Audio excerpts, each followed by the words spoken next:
বিদায় বেলায় সম্পদের হিসাব দিলেন উপদেষ্টারা। আর সেই হিসাব মতে সবচেয়ে ধনীর তালিকায় এসেছে বাণিজ্য উপদেষ্টা শেখ বশিরউদ্দিনের নাম। অন্যদিকে সবচেয়ে কম সম্পদের মালিক মৎস্য ও প্রাণী সম্পদ উপদেষ্টা ফরিদা পারভিন। আর সম্পদ কমেছে রিজওয়ানা হাসান ও মোস্তফা সওয়ার ফারুকের। এদিকে গেল অর্থ বছরে প্রধান উপদেষ্টার সম্পদ বেড়েছে 1,61,04,392 টাকা। সানশাইন আটা ময়দা সুজি, ভালোবাসায় তৈরি।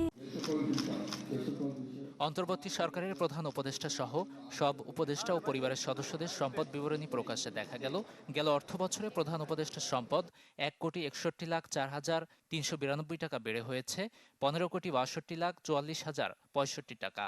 আর উপদেষ্টাদের মধ্যে সবচেয়ে বেশি সম্পদ শেখ বশিরউদ্দিন আহমেদের 91,65,10,000 টাকা। সবচেয়ে কম সম্পদ ফরিদা আক্তারের 1,02,25,000 টাকা।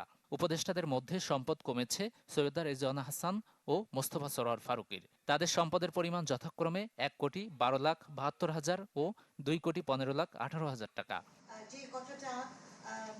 এদিকে ভোটের আগে মঙ্গলবার শেষ কর্মদিবসে সচিবালয়ে বিদায় সুর।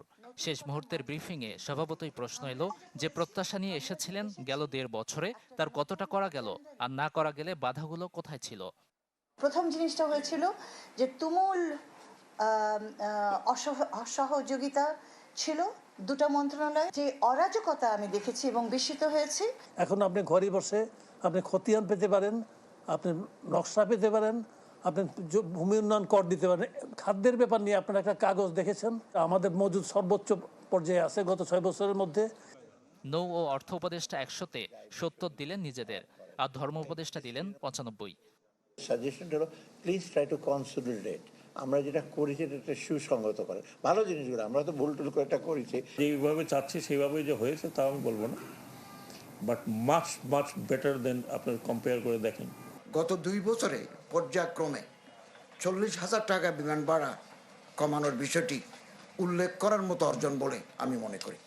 উপদেষ্টারা বলেন 15 থেকে 16 মাসে বড় ধরনের কোনো সমস্যার সমাধান চাইলে সেটা সম্ভব হবে না, তবে গতিপথ ভালোর দিকেই।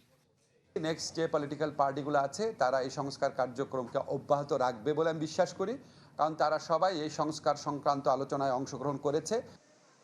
এদিকে জানা গেছে নতুন সরকারের মন্ত্রিসভায় সদস্যদের জন্য প্রস্তুত করা হচ্ছে গাড়ি। গাজী আনিস, চ্যানেল 24, ঢাকা।